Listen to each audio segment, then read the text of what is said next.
Chico, agora vamos a uma pergunta de um pastor evangélico que você deve conhecer porque ele é conhecido em todo o Brasil, comanda um rebanho de fiéis à sua religião de 1.500.000 pessoas aproximadamente. Trata-se do pastor Manuel de Melo. Ele próprio irá fazer a pergunta a você, que foi gravada pelo nosso VT.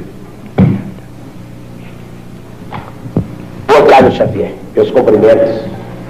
E convidado por esse programa e pela sua direção para lhe formular uma pergunta, quero fazê-lo com muito agrado, com muita satisfação, por conhecer você através da literatura, da sua fama, e que ninguém de consciência tranquila pode negar as suas qualidades mediúnicas. Você, como uma das maiores autoridades espírita ou espiritualista deste país, para não dizer deste continente, por gentileza me responda a esta pergunta, que está sendo formulada em meu nome pessoal e em nome de toda a minha organização, isto é, de 1,5 milhão de fiéis que representam nesse país e de cerca de 4.000 pregadores que tenho a honra de liderar. O Espiritismo, Xavier, tem um ponto que se choca profundamente, teologicamente falando, com os princípios bíblicos que defendemos, nós os evangélicos. É exatamente aquele ponto da reencarnação. Isto é, cada pessoa que nasce é sempre reencarnação de uma pessoa que faleceu, de uma pessoa que morreu.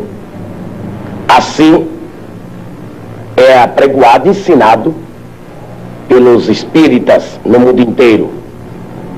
Para esclarecimento dos telespectadores desta rede enorme de televisão, deste horário, em nosso pinga-fogo, esclareça o seguinte: Deus criou Adão e Eva. Todos nós concordamos, creio que você também, a maneira como foi criado e o mundo cristão inteiro. Muito bem, mas logo após a criação de Adão e Eva, as duas primeiras criaturas humanas, surgiram as duas outras criaturas humanas. São os dois filhos de Adão e Eva, Abel e Caim. Você poderia, dentro da sistemática espiritualista, dentro da doutrina da reencarnação, você poderia dar, meu caro Xavier, uma explicação aceitável de onde vieram, qual a procedência de Caim e Abel, os dois primeiros filhos de Adão, isto é, pela ordem, a terceira e a quarta pessoa humana existente aqui na Terra? Responda-me. E eu gostaria que os milhões de telespectadores que assistem agora a você com tanta atenção, devido à fama do seu nome e as qualidades insofismáveis que você as tem, responda a procedência e como essas duas criaturas humanas vieram à Terra, Abel e Caim. É somente isso e muito obrigado. Ô Chico, a pergunta é um pouco longa, mas você entendeu bem, né? Então...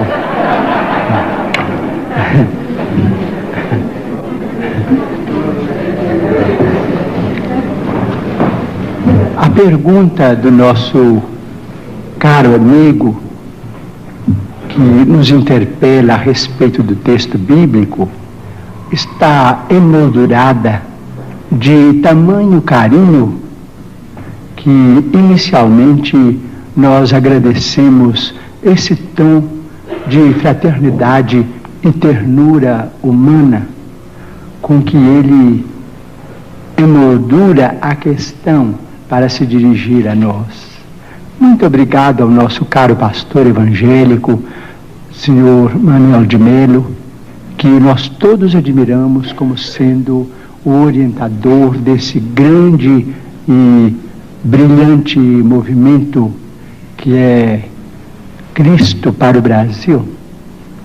mas sem desejar fazer contraperguntas, porque às vezes a contrapergunta não é uma prova de consideração para quem perguntou, mas a Bíblia é o nosso livro santo, livro de todos os cristãos. Nós, os espíritas evangélicos, nos detemos no Testamento Novo para compreender a essência dos ensinamentos de nosso Senhor Jesus Cristo e daqueles que o sucederam, os apóstolos da causa evangélica. Não temos maior intimidade com o Velho Testamento, entretanto pedimos permissão ao nosso caro pastor evangélico, senhor Manuel de Melo, para considerar que no livro de Gênesis, no capítulo 4, versículos 16 e 17, vamos encontrar uma questão muito interessante para nossos estudos em conjunto, porque nós todos somos estudantes das letras sagradas. O capítulo 4 trata, por exemplo, da união de Adão e Eva para o nascimento dos seus 3 filhos, Caim, Abel e Sete.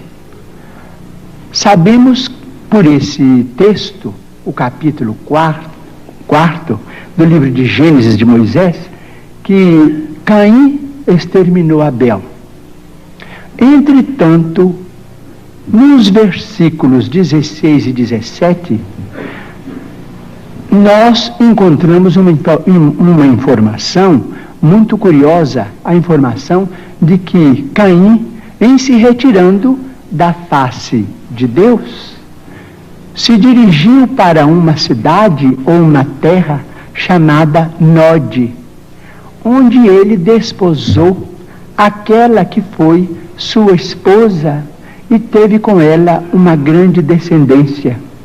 Então, estamos perguntando se determinados textos do Antigo Testamento não seriam códigos que nós precisamos estudar com mais segurança para não cairmos, por exemplo, em contradição do ponto de vista literal. Nós precisamos estudar com técnicos e pesquisadores de história, que nós os temos hoje em todas as direções. Digo isso com o máximo respeito, porque se Caim matou Abel antes do nascimento de Sete, mas casou-se numa cidade chamada Nod, onde encontrou a sua mulher, aquela que foi sua esposa, e com ela teve uma grande descendência, o assunto exige estudos especiais de nós todos, porque segundo a criação no jardim edênico, a família inicial teria sido constituída pelas 4 pessoas às quais se refere o nosso caro pastor evangélico, senhor Manuel de Melo: Adão, Eva e os 2 filhos primeiros do casal. Vamos estudar então a questão com respeito à reencarnação. Mas o Manuel de Melo tem que estudar também, né? Todos nós. Então vamos chegar a uma conclusão.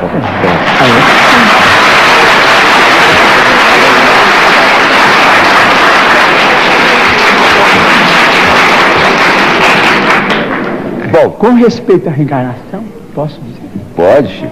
Com respeito à reencarnação, nós, os espíritas, estamos diante de uma realidade inconteste para nós. Mormente na vida mediúnica, temos assistido, nestes quase 45 anos de espiritismo evangélico à luz dos princípios kardecianos, a desencarnações e reencarnações. Mas permitimos-nos também perguntar ao senhor Manuel de Melo, ao nosso caro pastor evangélico, senhor da pergunta, e também àqueles que fazem objeções contra os princípios da reencarnação, permitimos-nos perguntar sobre o sofrimento das crianças, por exemplo. Não vamos nos referir aos adultos, porque seria alongar muito a resposta, mas vamos pensar nas crianças. Por exemplo, nós, os espíritas, muitas vezes encontramos determinados casos de suicídio, e às vezes suicídio acompanhados de homicídio, ou às vezes apenas de homicídio. Mas vamos encontrar esses problemas do complexo de culpa levado para além desta vida, e depois esse complexo de culpa renascido com aquele que é responsável por ele através de sofrimentos que só podemos entender através da reencarnação.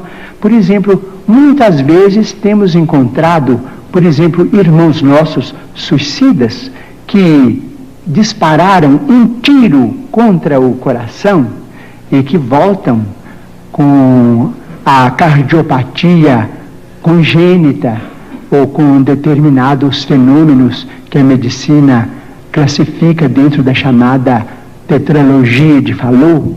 Nós vemos companheiros que quiseram morrer voluntariamente pelo enforcamento e que voltam com a paraplegia infantil, comumente chamada de enfermidade de Little.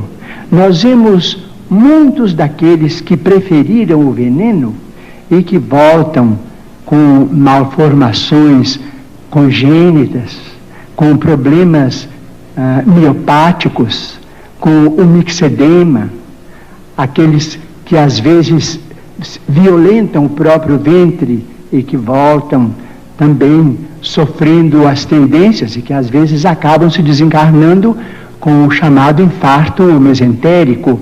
Nós vemos, por exemplo, aqueles que preferiram morrer pelo afogamento para se retirarem da vida num ato de rebeldia contra as leis de Deus.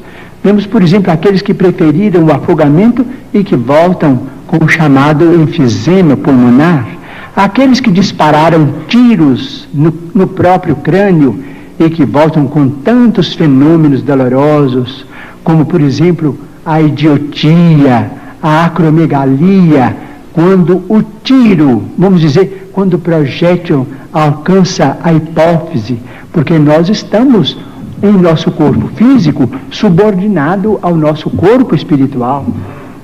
Então, principalmente nos fenômenos, os fenômenos decorrentes do suicídio por tiro no crânio são muito dolorosos, porque vemos a surdez, a cegueira, a mudez congênitas, e vemos este sofrimento em crianças incompatíveis com a misericórdia de Deus, porque nós sabemos que Deus não quer a dor. Diz Emmanuel, se Deus quisesse a dor, Ele não teria nos dado anestesia através da medicina. A dor é uma criação nossa. Chegamos ao além com determinado complexo de culpa e pedimos para voltar ao corpo, trazendo as consequências de nossos próprios atos menos felizes. Então, pedimos ao Senhor Manuel de Melo, nosso caro pastor evangélico, que tem trabalhado tanto e cujo mérito nós todos reconhecemos e reverenciamos, para pensar conosco nestes problemas.